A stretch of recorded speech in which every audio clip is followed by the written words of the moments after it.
On a pitch-black night over the Pacific, something nearly impossible to detect slips across the water without a sound. Beneath the darkness, it is not an ordinary cargo vessel, but a hidden craft carrying around 40 tons of illegal narcotics, enough to devastate countless lives. The criminal network behind it is convinced the ocean is vast enough to hide anything. Tonight, that confidence is about to be tested. This is not a routine patrol. It is a high-stakes operation against a trafficking empire estimated to generate around $100 billion every year. And the US Navy is preparing to bring its full detection and response system into action to stop the vessel before it reaches shallow coastal waters, where escape becomes far more likely. At 1:30 a.m. on October the 23rd, 2025, roughly 300 nautical miles off the coast of Colombia, a so-called ghost submarine begins picking up speed. The vessel is around 20 meters long and built with an extremely low profile, allowing nearly 80% of its hull to remain below the surface. It moves like a shadow through one of the Sinaloa cartel's most infamous maritime routes.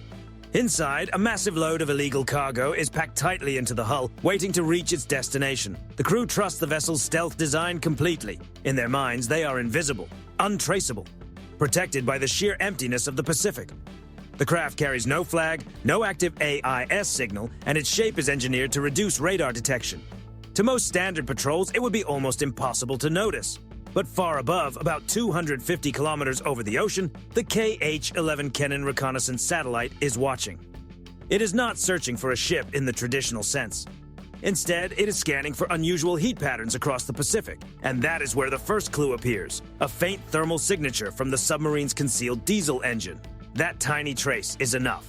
The surveillance network supporting the operation is capable of monitoring more than 100,000 maritime targets every day. At that point, the question is no longer whether the smugglers can stay hidden. The real question is how long they can avoid being found once the search begins. Aboard the USS Kidd, an Arleigh Burke-class guided missile destroyer, Task Force 36 is not preparing to confront an enemy fleet. Its focus tonight is a single semi-submersible craft built to disappear into the sea. But inside the ship's combat information center, an integrated web of military technology leaves very few places to hide. Operation Pacific Hunt is now underway, and the tracking sequence has already begun. Orbiting hundreds of kilometers above Earth, the KH-11 remains in constant operation. Its advanced electro-optical sensors are believed to offer an extraordinary level of detail, sharp enough in theory to distinguish vehicle categories and specific models from space. Once the submarine is located, its position data is encoded and passed through the Link 16 network directly to the Combat Information Center aboard the USS Kidd. In under 2 seconds, the first stage is complete. The target has been detected and identified. The coordinates are then sent immediately to a P-8 Poseidon Maritime Patrol aircraft flying at 25,000 feet above the Pacific. As soon as the crew receives the satellite data, they alter course without delay. But the Poseidon is far more than just another aircraft. It is equipped with some of the most advanced surveillance and tracking systems ever deployed for maritime operations. Its most powerful asset, the AN/APY-10 multi-mission surface search radar, begins sweeping the area. As the data streams in, the onboard AI system aboard the P-8 Poseidon processes everything in real time. Advanced algorithms compare radar returns against massive databases, filtering out anything irrelevant, from fishing vessels to marine life. Within minutes, the system isolates a match. The unmistakable profile of a semi-submersible craft, confirmed with near certainty. What started as a faint thermal anomaly is now a verified target. The operation tightens another step. On the deck of the USS Kidd, an MH-60R Seahawk helicopter, callsign Viper 321, lifts off into the night. Its mission is clear: move in closer and maintain constant visual and sensor contact. While the P-8 tracks from high altitude, the Seahawk brings the operation into direct proximity. Flying low, just about 50 feet above the surface, the helicopter activates its systems. The APS-153 multi-mode radar begins scanning in a full 360-degree radius, mapping everything in the surrounding waters. Then, a calm voice breaks through the radio. Target confirmed. 2 semi-submersible vessels moving together. The Seahawk's more precise close-range sensors reveal something new. A second vessel traveling in formation. It may be trailing closely or even being towed to reduce detection risk. It's a known tactic designed to confuse tracking efforts. But tonight, it makes no difference. The helicopter's forward-looking infrared system locks in, capturing clear thermal imagery of both craft. That data is instantly transmitted back to the USS Kidd, where large displays inside the Combat Information Center show the evolving situation in real time. every movement is tracked, every detail monitored. After several minutes of observation and coordination, the Seahawk shifts position and lowers altitude even further. Then it deploys the AQS-22 airborne low-frequency sonar system into the water below. The sensor descends silently. It isn't searching for deep-diving submarines. It's listening. The faint acoustic signature of propellers, subtle but distinct, begins to emerge from the background noise of the ocean. The semi-submersibles continue forward, seemingly unaware. Whether it's overconfidence or desperation, they keep moving, trusting that their cargo and the open sea will protect them. But at this point, every move is being watched. The surveillance network is fully locked on. The next phase begins. Back inside the USS Kidd's Combat Information Center, the Tactical Action Officer gives the order. There will be no heavy strike, no dramatic explosion. This is an interception. The objective is to stop and secure the vessel, not destroy it.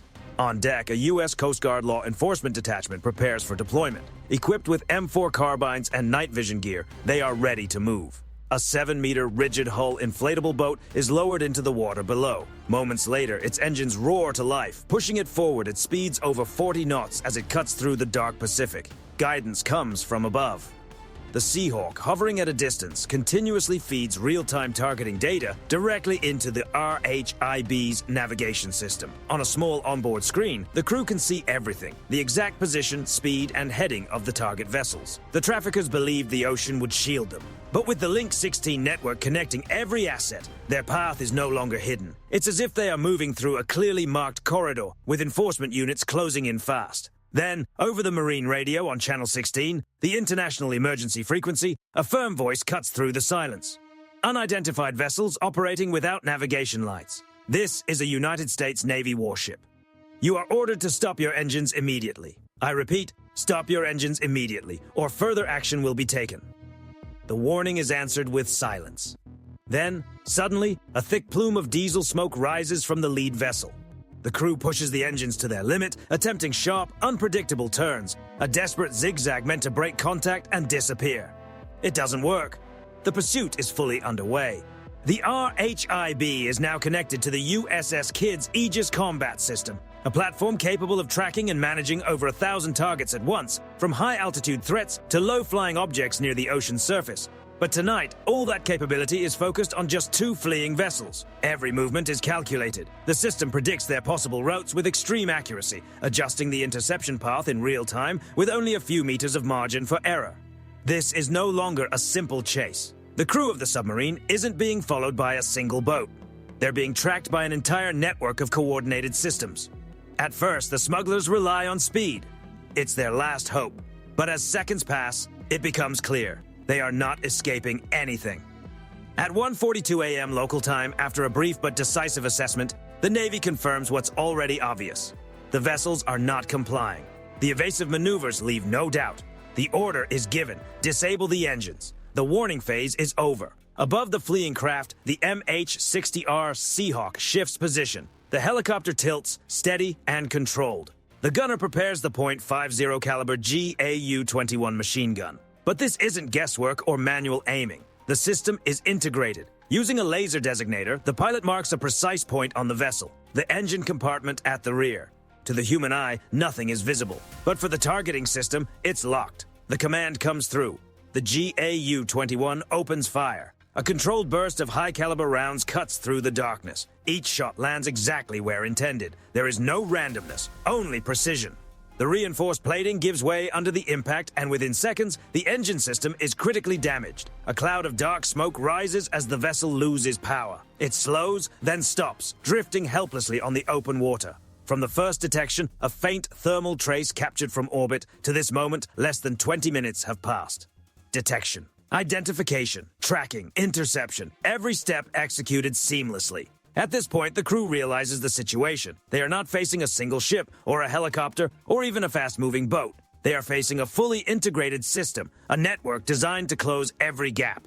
Nearby, the second vessel witnesses everything. For a brief moment, there is hesitation. Then, instead of stopping, it makes a sudden move. Its engines surge as it accelerates directly toward the approaching boarding team. This is no longer an attempt to escape. It's a direct, aggressive maneuver. Inside the Combat Information Center aboard the USS Kidd, the response is immediate. No delay, no uncertainty. The order is clear. Neutralize the second target. From above, the Seahawk engages again. This time, a Hellfire missile is launched, cutting a bright path through the night sky. Seconds later, the impact. A powerful blast erupts across the water's surface. When the smoke clears, the second vessel is gone, reduced to debris, scattered across the ocean. The operation is complete. The pursuit ends as quickly as it began. With the immediate danger gone, the operation moved into its final stage. The boarding team's RHIB closed in on the disabled vessel, now drifting quietly on the open water. Moving with practiced precision, they climbed aboard. The encounter was brief but intense. A small group of smugglers attempted to resist, but it didn't last long. Within moments, they were restrained. The rest chose not to escalate and surrendered without further conflict. Control of the vessel was secured. Now, the focus shifted to what mattered most. The team began searching the interior, quickly locating hidden compartments built into the structure. Inside was the reason for the entire operation, a massive shipment of illegal cargo. Roughly 40 tons, high purity, with an estimated street value exceeding $500 million.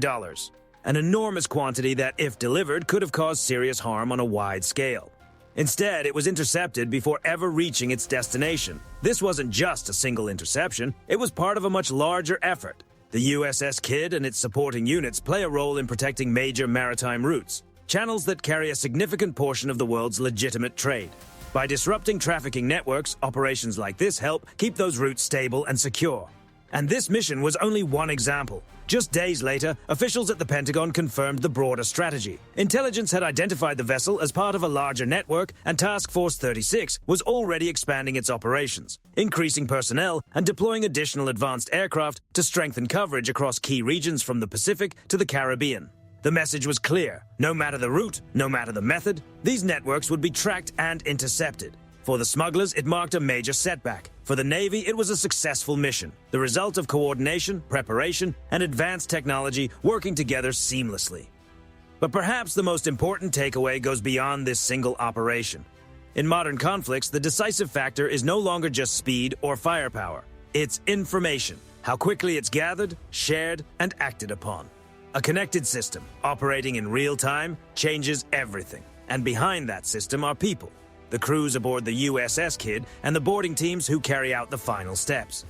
Technology may guide the process, but it's human decision-making and discipline that bring it to completion. Operations like Pacific Hunt are happening in multiple regions around the world, shaping how security is maintained across international waters. If you want to keep up with in-depth breakdowns of modern military operations and global security, make sure to subscribe and stay updated.